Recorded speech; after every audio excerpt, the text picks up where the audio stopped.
ছোটবেলা যখন আপনারা চা খেতেন, অনেকেই হয়তো শুনেছেন যে চা খেও না, গায়ের রংটা কালো হয়ে যাবে।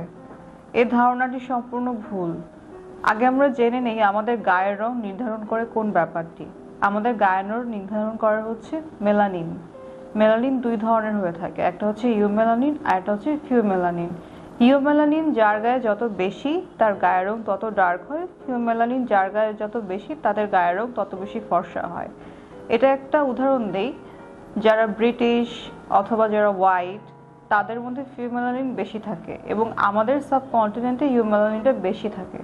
সুতরাং গায়ের রঙের সাথে চায়ের কোনো রিলেশন নেই, বরং মেলানিনের রিলেশন আছে এবং এটা অনেকটা জেনেটিক। এছাড়া আরও কিছু ফ্যাক্টর আছে, যেমন কেউ রোদে যায়, সানস্ক্রিন ইউজ করে না, হরমোনাল কিছু চেঞ্জ আসলে, আবার অনেকের ক্ষেত্রে দেখা যাচ্ছে স্ট্রং অ্যান্টিবায়োটিক খাচ্ছে, স্টেরয়েড খাচ্ছে, এসব কারণেও গায়ের রং কালো হতে পারে।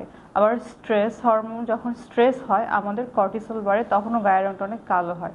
সুতরাং আপনি চা খান, এতে কোনো প্রবলেম নেই, বরং গ্রিন টি খান, এতে অ্যান্টিঅক্সিডেন্ট থাকে, স্কিনটা আরও ভালো হবে।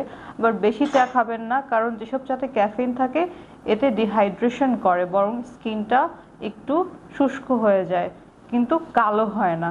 সো আপনি নিশ্চিন্তে চা খেতে পারেন, স্পেশালি গ্রিন টি।